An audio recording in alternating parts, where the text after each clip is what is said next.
Oi, eu sou Kent Dobson. Gostaria de entender a vida e a época de Jesus. Quero saber quem ele foi e por que teve um impacto tão grande na história. Junte-se a mim nessa jornada de busca.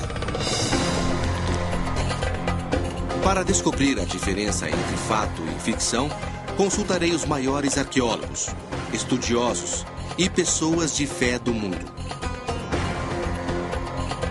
Os antigos evangelhos foram desafiados e novos foram descobertos. Em relação à vida de Jesus de Nazaré, o que é verdade e o que é mito? Ele dominou 2000 anos da história ocidental. Milhões devotaram a vida a ele. Guerras foram travadas em seu nome. Mas quem foi esse homem realmente? Essa é minha busca pela verdade. A vida desconhecida de Jesus. Sou historiador bíblico e professor. E hoje estou a caminho de Belém. Quando eu era criança, me disseram que os 4 evangelhos do Novo Testamento traziam tudo o que era preciso saber sobre Jesus. Eram a pura verdade. Mas ao estudar a história antiga da minha religião, surgiram alguns questionamentos. Para mim, o mistério começa com o nascimento de Jesus. Estamos em Belém, isto é, nós cruzamos a Cisjordânia. Parece que nós estamos entrando em outro país. Há uma fronteira, um muro e uma cerca. É a realidade da Terra Santa atual. Belém agora é uma agitada cidade palestina.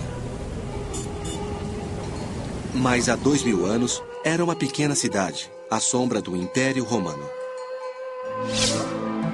No ano 200 a.C., Roma começou a se expandir além da Itália e acabaria por dominar todo o Mediterrâneo. Quando Jesus nasceu, o Império começava a controlar a antiga terra de Israel. Imagine a história da Natividade. Jesus numa manjedoura, Maria e José, os reis magos, Herodes. Isso tudo aconteceu bem aqui. Será mesmo? Os evangelhos de Mateus e Lucas alegam que Jesus nasceu aqui, em Belém. Segundo Lucas, seus pais José e Maria foram obrigados a deixar seu lar em Nazaré e viajar para o sul por causa de um recenseamento. Porque José era de Belém.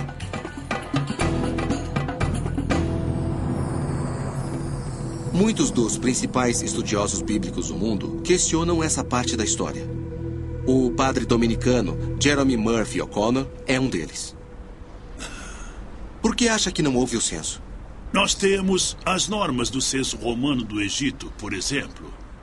E elas eram bem claras. Todos ficavam em suas casas. E por que viajar para ser contado?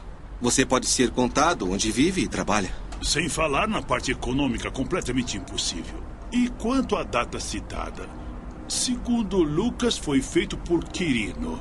Quirino, de fato, realizou um censo aqui, mas foi bem depois. Talvez 10 anos mais tarde. E sem o censo, a família sagrada não tinha nenhum motivo para estar em Belém. Saiba que, para alguém que foi criado ouvindo essas histórias como eu, isso gera um grande conflito.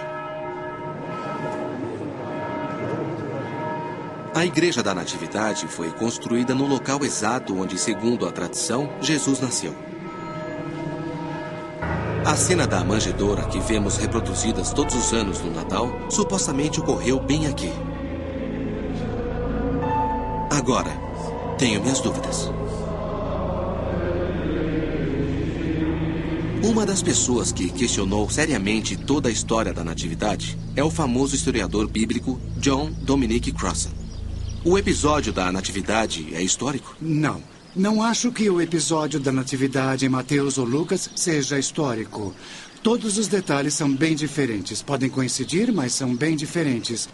Eu os vejo como parábola e não como história. Você acha que não aconteceu? Não. Por exemplo, Mateus considera Jesus como o novo Moisés e diz que Herodes matou todas as crianças, assim como o faraó matou as crianças no Êxodo. É uma parábola poderosa, não é história? John Dominic Cross refere-se à história que já ouvimos pelo menos uma vez. Sábios do leste preveem o nascimento do Messias e dizem ao cruel rei Herodes que nasceu o verdadeiro rei dos judeus. Então Herodes manda matar todos os bebês do sexo masculino em Belém. Chama-se o Massacre dos Inocentes.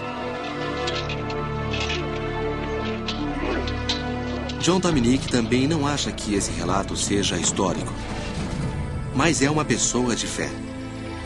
E me questiono se a tensão entre o fato e a fé é difícil para ele. É difícil encarar essa tensão? É uma tensão da vida, a meu ver. É sim, é isso. Com toda certeza, devo confessar que nunca a considerei difícil e sim estimulante. Um dos personagens da história da Natividade que me fascina é o rei Herodes o Grande. Ele realmente existiu. Era o rei judeu que governava a província da Judéia quando Jesus nasceu. Foi durante o seu reinado que a Judéia foi lentamente engolida pelo Império Romano. Como sei que existiu? Porque está em todos os livros de história. E as ruínas de suas obras se espalham pela Israel moderna.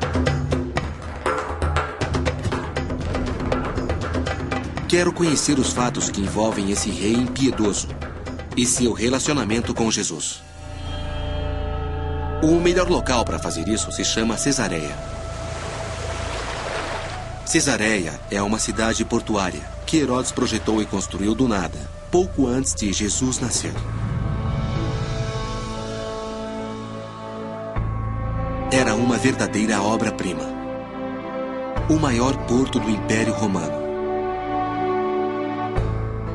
Com ela, Herodes tentou criar uma mini-Roma em Israel.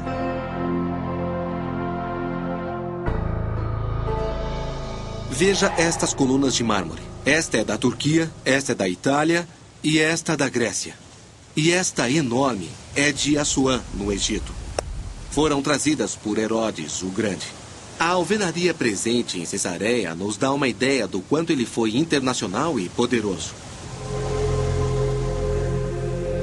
Mas Herodes foi de fato tão sinistro quanto a Bíblia o descreveu? Para saber mais, vou encontrar a historiadora Sarah Ernison. A meu ver, você precisa de um psicólogo para falar de Herodes, não uma historiadora. Conhecemos os fatos e eles são horríveis. Ele matou a esposa adorada, ele afogou e estrangulou os 2 filhos que teve com ela. E suas atrocidades não param por aí. Mas as suas outras características lhe reservam um lugar melhor na história. Me dê um exemplo. Como construtor, ele foi um dos maiores. Ele introduziu características romanas na paisagem. E como estadista, ele foi um rei do mesmo nível dos maiores reis da Judéia dos últimos 1000 anos antes dele. Ele foi, de fato, o rei dos judeus. Então Herodes foi um monstro e um soberano brilhante. Mas a verdade é que talvez jamais tenha ouvido falar em alguém chamado Jesus, nem ordenado o massacre dos inocentes. Mas Cesareia me mostrou que Herodes realmente trouxe Roma para perto de Jesus. Eu acho que não percebi que Roma era um poderio a ser considerado. Não me refiro só à força e poder de um ponto de vista militar. Eles realmente dominaram todos os aspectos da cultura, desde a arte até a beleza, o comércio. Não havia como escapar deles. Quando Herodes morreu, não sabemos com certeza onde Jesus estava. Mas pouco depois, ele apareceria num vilarejo ao norte, chamado Nazaré. Em que tipo de mundo aquele garoto cresceu? Para descobrir isso, eu vou até lá.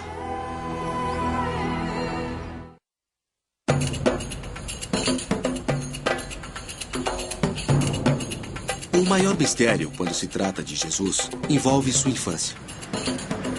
É quase inteiramente desconhecida. Mas Nazaré foi sua cidade natal. E é aqui que começam a surgir novas pistas. A Nazaré de Jesus era uma pequena comunidade, muito pequena.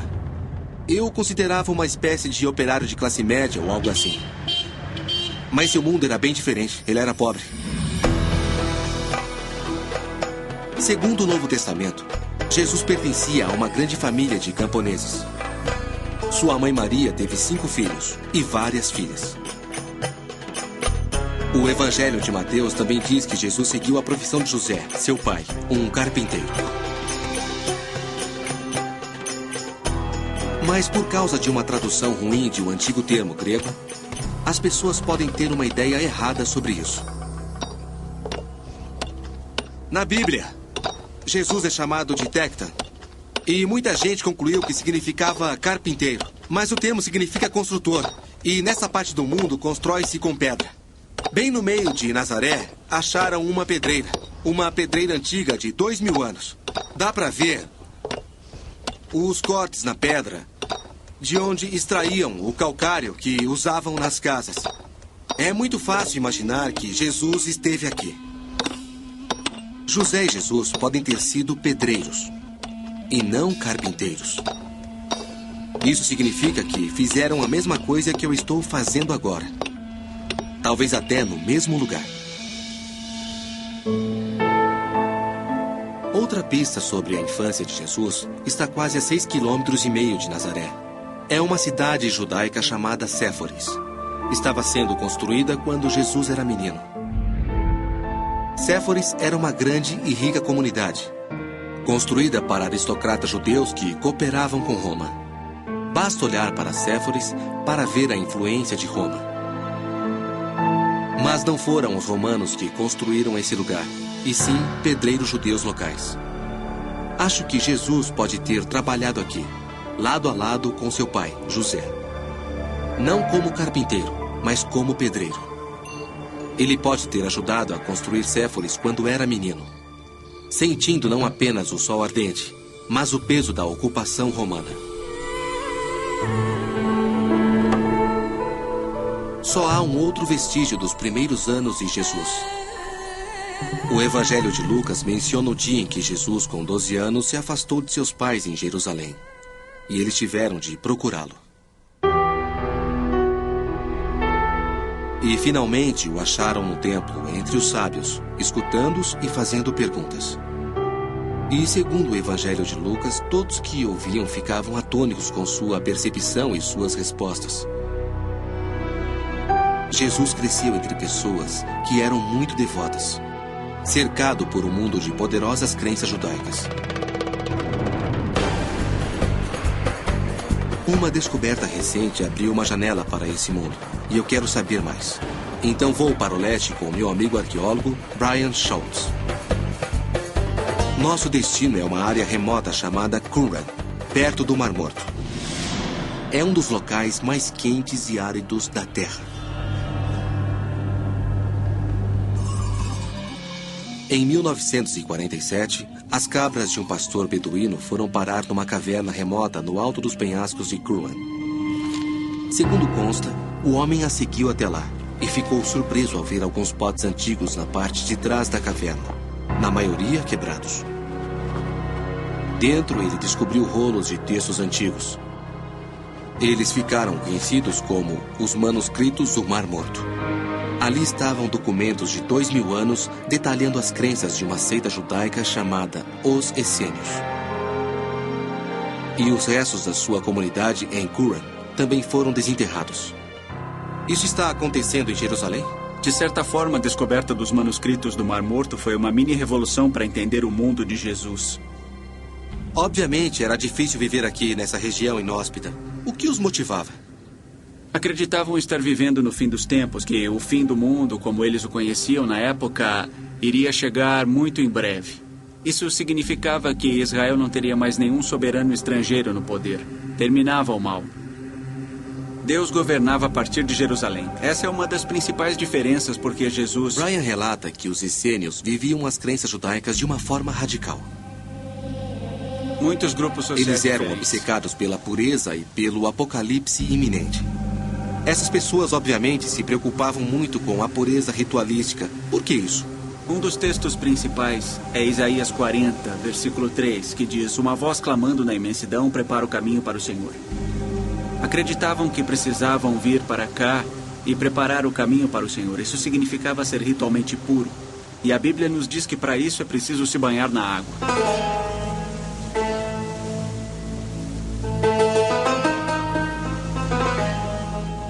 Para obter o que chamavam de água viva para seus banhos ritualísticos, eles precisavam captar as cheias sazonais. Eles não tiveram escolha a não ser projetar um dos aquedutos mais extraordinários do mundo. Puxa, então milhões de litros passavam por aqui? Exato. E chegava quase na altura daquela rocha. Era muita água. Vamos ter que rastejar para entrar no túnel. Cuidado com a cabeça. Está bem. Puxa, há locais em que os engenheiros essênios tiveram de canalizar a água através da rocha sólida para os banhos ritualísticos da comunidade.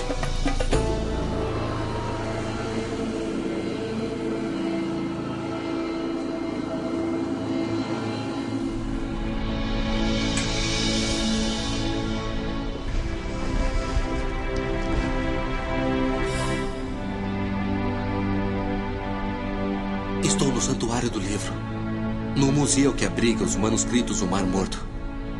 Esses textos são realmente inestimáveis, pois nos revelam algo do mundo judaico do primeiro século, de onde veio Jesus. Mas foi isso que inspirou Jesus? Teria sido ele um essênio? Para mim, a evidência dos pergaminhos revela que não era. A maioria dos textos é da Bíblia hebraica, essencialmente igual ao Antigo Testamento cristão.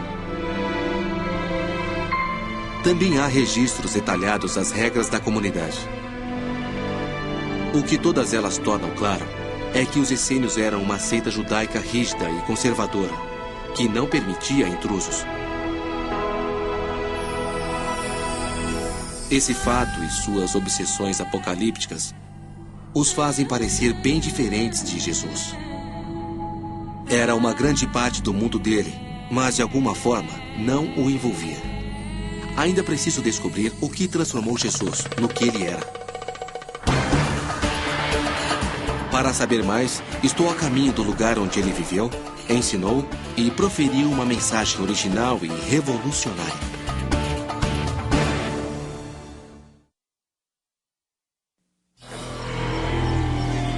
Soube que os historiadores têm dúvidas sobre a vida pregressa de Jesus. Mas de uma coisa tem certeza absoluta. Jesus chegou aqui por volta dos 30 anos e começou a ensinar e curar pessoas no litoral do Mar da Galileia. Ele não prega o apocalipse, nem está obcecado por pureza ritualística. Ele vivia numa época de ferrenha opressão romana. Mas, surpreendentemente, sua mensagem era de paz. Não consigo deixar de pensar nesses campos e neste lago. Foi isso que Jesus viu. Ele andou por aqui e aqui conversava com os discípulos. Foi essa paisagem que inspirou aquelas imagens incríveis e as belas metáforas.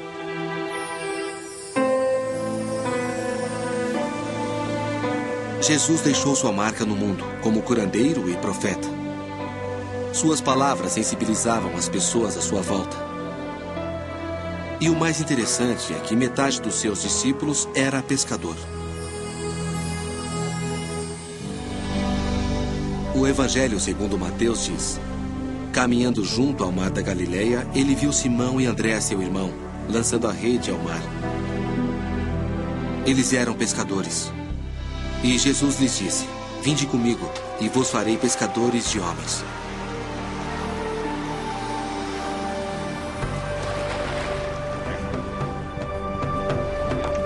Essa conexão sempre me intrigou. Sabemos que ele entendia a vida das pessoas simples. Havia crescido entre elas, operários e camponeses. Mas por que passou a maior parte da vida adulta com pescadores? Surpreendentemente, a pesca não mudou muito em 2000 anos. Eles ainda pescam com redes no mar da Galileia. Que barato. Jesus disse que o reino de Deus era como uma rede lançada à água. Ao ser puxada, ela traz todo tipo de peixe. Aí separamos os peixes bons dos ruins. Jesus foi um grande professor, não há dúvida. E parte disso se deve ao uso de imagens simples do dia a dia que qualquer um podia entender. Fosse ele rico ou pobre.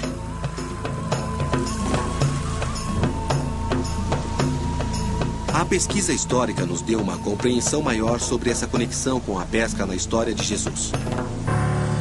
Pouco antes de Jesus começar a pregar, em 24 d.C., foi adotado um novo sistema de tributação. Ele aumentava os impostos dos pescadores. Eles estavam sendo levados à miséria. Talvez isso os tenha deixado tão receptivos à mensagem de esperança e mudança de Jesus.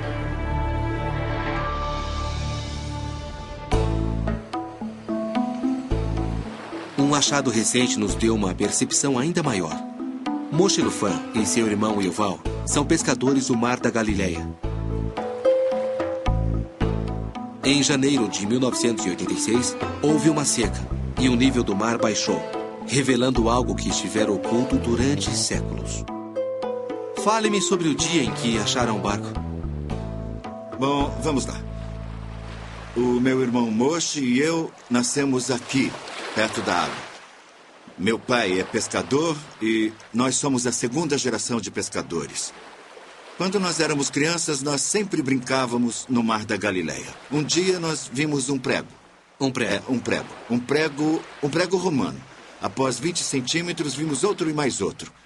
Nós limpamos o local, vimos a madeira e dissemos, uau, achamos um barco. E logo soube que era um barco. Sim, e aí nós começamos a pular e a dançar e de repente eu vi que surgiu no céu um grande arco-íris. Surgiu um grande arco-íris quando vocês olhavam o barco.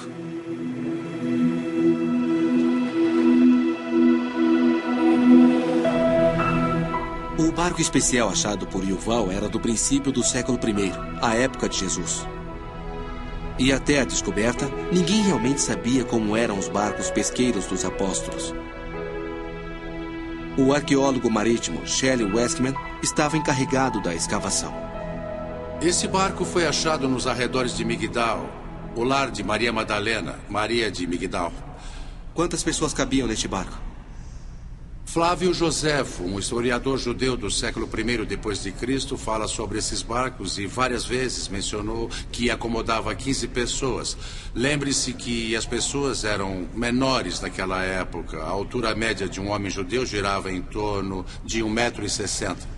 Então é possível imaginar que Jesus e os 12 apóstolos... Se quisesse navegar com os 12 apóstolos, ele poderia. A datação isotópica mostrou que o barco foi construído na época do nascimento de Jesus. Provavelmente já navegava no lago no período em que ele viveu. Quem você acha que usava este barco? Bom, eu acho que Jesus trabalhava com esse barco. Ele levava paz a toda essa área aqui. Puxa, acho que nunca saberemos. Eu sei lá. Quem sabe? Mas até que ponto a mensagem de Jesus era pacífica? É fácil imaginar Jesus durante seus anos de pregação aqui na Galileia, em belas cenas pastoris, pescando no barco com os discípulos ou comendo na casa das pessoas. Mas é importante lembrar que este era um local de intensos sentimentos políticos. E Jesus falava sobre um reino alternativo. Havia revolta e rebelião no ar. E Jesus era parte disso.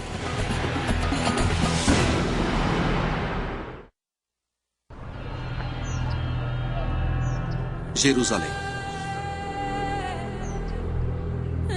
Não conheço outra cidade igual. Tão bela e tão destroçada por séculos de conflitos políticos e religiosos. Estou no Monte das Oliveiras, Segundo os evangelhos, Jesus entrou em Jerusalém no domingo de Ramos. Mas a cidade que ele viu era bem diferente da que vejo hoje. A Jerusalém dele era uma Jerusalém de antes do cristianismo, antes do Islã.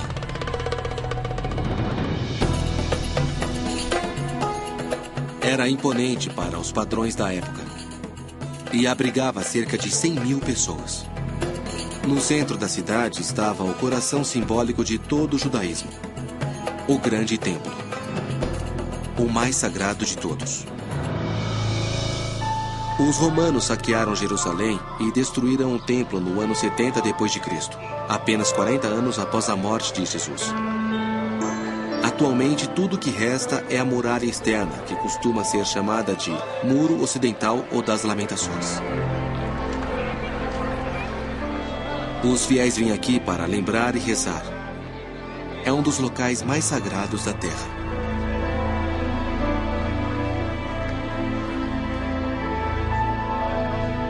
O templo onde Jesus orava pode ter sido destruído, mas perto dali há partes antigas da cidade que ele conheceu. Ruas, mercados, casas.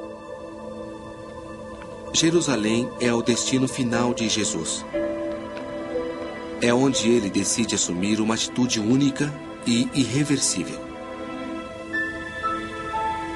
Houve algo aqui perto que selou o destino de Jesus. Vou encontrar um dos principais estudiosos bíblicos atuais, John Dominic Crossan. Espero que possa me dizer mais sobre esse dia. O dia em que Jesus entrou no grande templo pela última vez. Primeiramente, por que Jesus teve problemas no templo?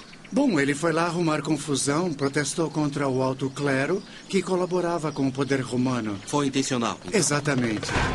E ele fez isso na época mais volátil do ano, a Páscoa judaica.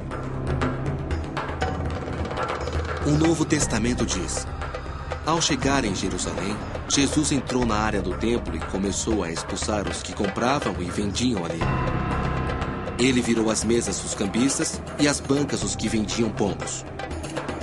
E disse: está escrito, minha casa será chamada de casa de oração por todas as nações.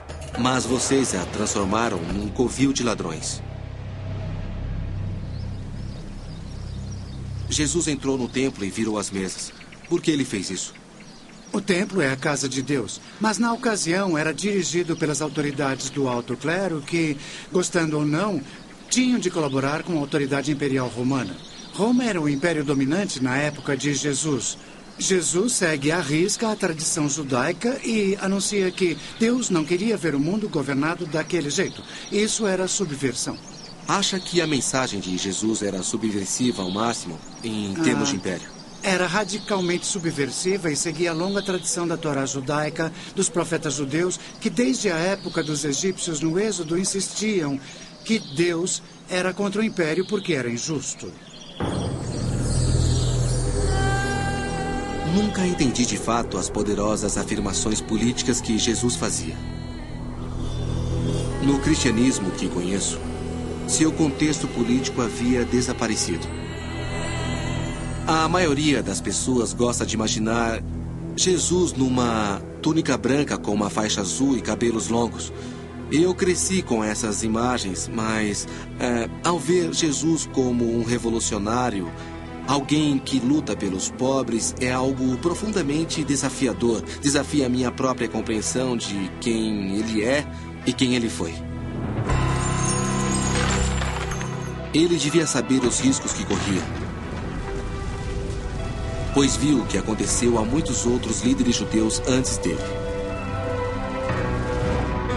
Criticar abertamente Jerusalém era pegar uma estrada que levava a um só lugar.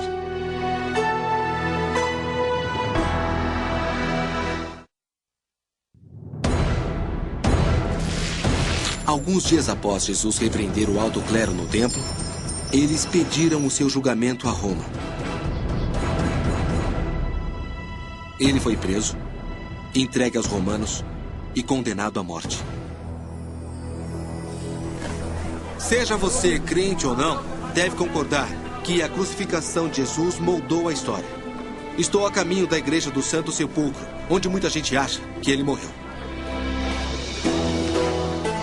Supostamente, ela foi construída sobre o local antes conhecido como Gólgota, o lugar do crânio, o local da crucificação.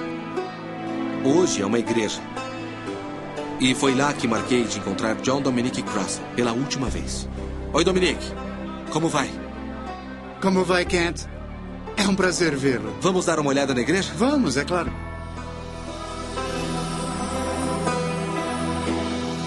Há 17 séculos, os peregrinos vêm aqui, em busca de um contato com a vida do homem que veneram como seu salvador. Perto da porta, eles esfregam água de rosas sobre a pedra onde dizem que seu corpo ficou. A Igreja do Santo Sepulcro é um dos locais mais incríveis que já vi. Isso me fez pensar sobre o último dia da vida de Jesus.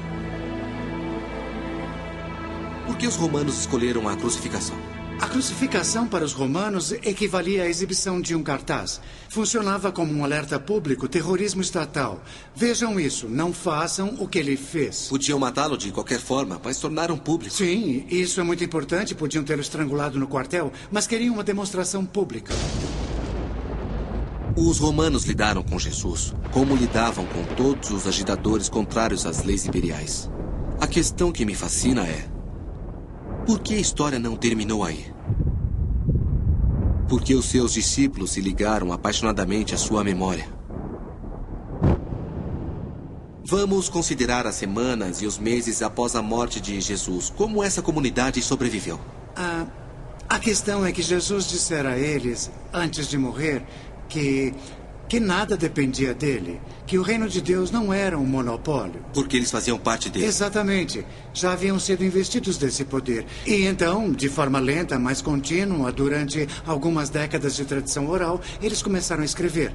E a decisão crucial foi escrever, porque os escritos permanecem. Os membros desse culto judaico dissidente agora eram chamados de cristãos. E suas comunidades surgiam por todo o Império Romano. Elas se espalhavam tão depressa e tão longe que, até hoje, surgem novas concepções sobre Jesus em locais bem inesperados. Vou para um local chamado Nag Hammadi, no sul do Egito. É um lugar que poucos estrangeiros visitam. Mas ali houve uma descoberta arqueológica que questionou seriamente o que sabemos sobre Jesus. E eu quero muito ver isso.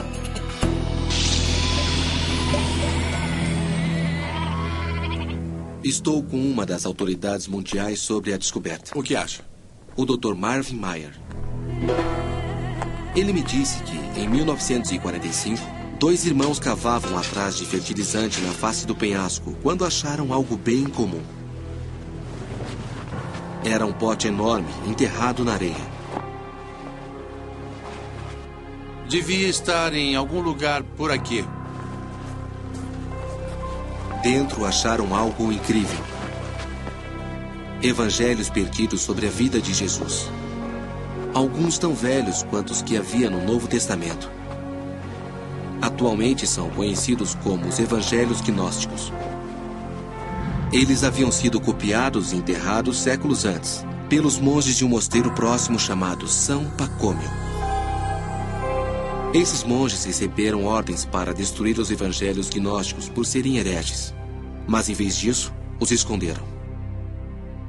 Como deve ter sido para esses monges vir até aqui, pôr esses pergaminhos num pote e depois enterrá-los? A questão é que se eles estavam lendo esses textos por considerá-los inspiradores, seria muito difícil queimá-los ou atirá-los Então no eles rio. queriam preservá-los de alguma forma. Tinham de se livrar deles. O problema é como fazer isso. Você ama o texto, não quer destruí-lo. Você, o lacra, não pode. Os irmãos não sabiam como essa descoberta era importante. E após vários anos, os textos chegaram aos estudiosos que os traduziram. Quando achamos um texto e o traduzimos, permitimos que a voz daquela pessoa fale de novo. Alguém que tinha um entendimento sobre Jesus e escreveu um texto pôde voltar a falar. E não há momento mais emocionante que esse. Há cavernas por todo esse penhasco. E notamos que os monges passaram algum tempo aqui dentro. Achei uma caverna coberta de escrita antiga. É a mesma escrita copta que há nos evangelhos gnósticos. Uma forma de egípcio antigo, escrito com alfabeto derivado do grego. São salmos. Os monges vinham aqui e escreviam o começo do salmo para ajudá-los na liturgia, porque já o haviam memorizado. São lindos, escritos com tinta natural vermelha. É incrível. Os escritos na caverna me fazem lembrar da época dos evangelhos gnósticos e dos primeiros séculos após a crucificação. A época em que os primeiros cristãos tentavam decidir por eles mesmos quem foi Jesus realmente. Mas agora preciso descobrir o que tornou os evangelhos gnósticos tão perigosos. Por que vieram parar na areia e não na Bíblia?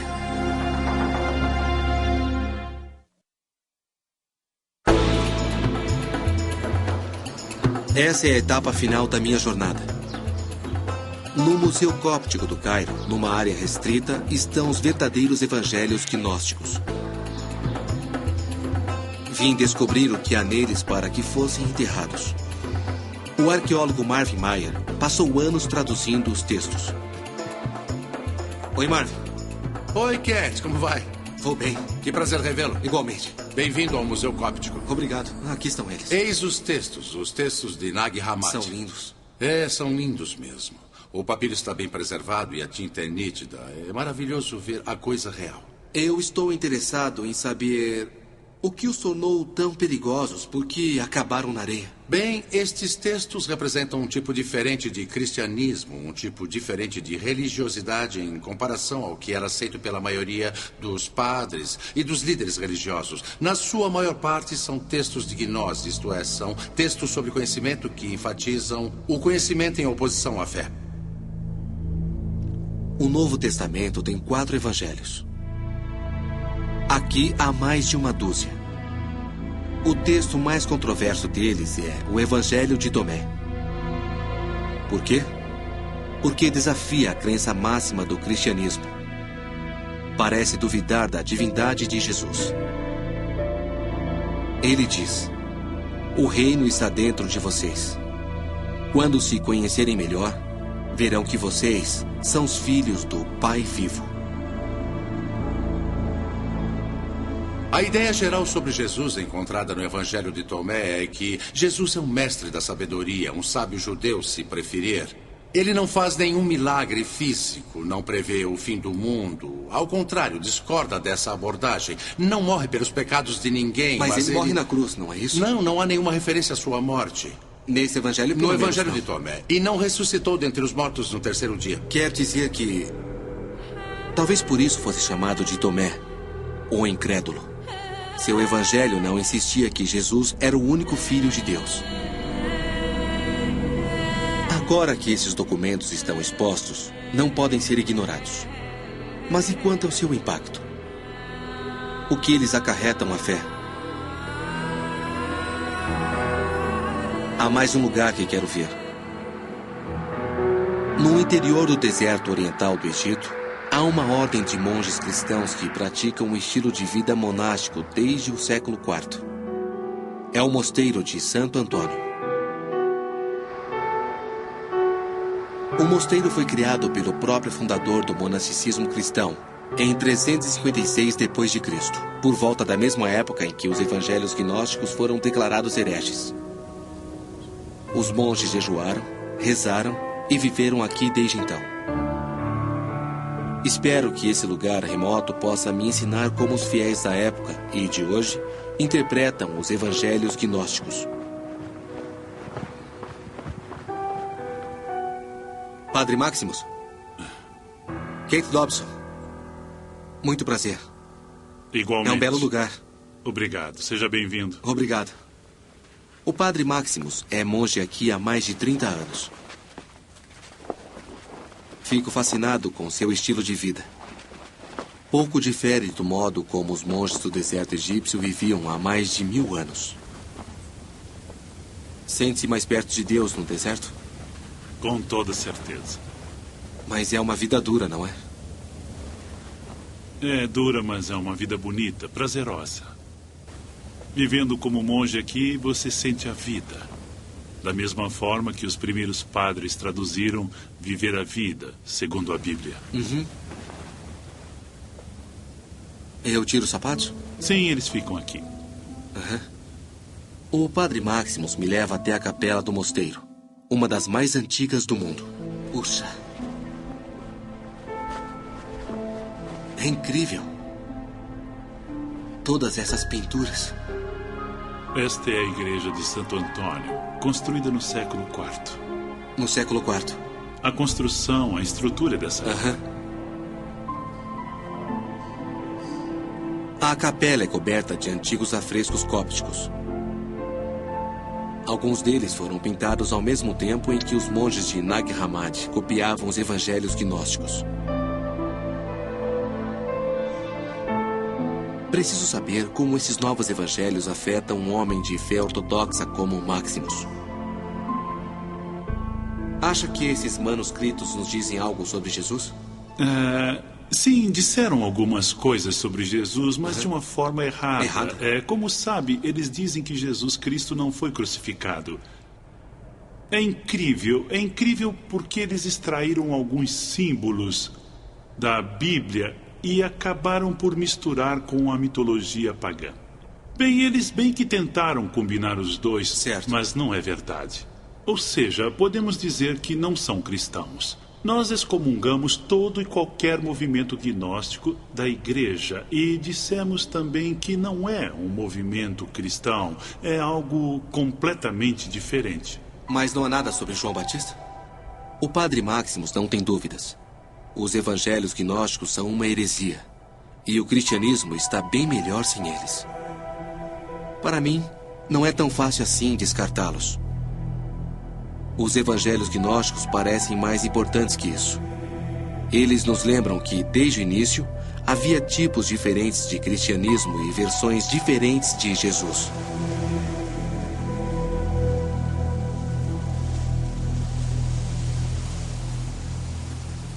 Eu parti em busca de Jesus, o homem. Mas onde isso me levou? Descobri que quanto mais procuramos por ele, mais questões se acumulam.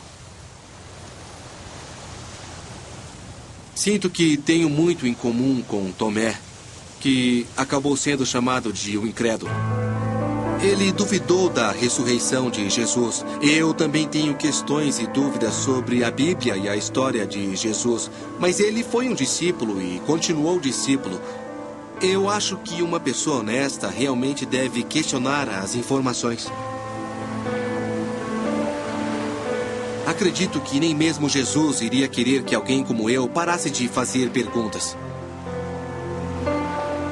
Se há um passado por trás de Jesus, ele deve ser honesto. E eu quero poder conviver com isso. Será que um dia saberemos exatamente quem foi Jesus, o homem? Acho que não. Assim como tantas coisas sobre esse operário da Galileia, isso sempre será um mistério. Versão brasileira DPN Santos.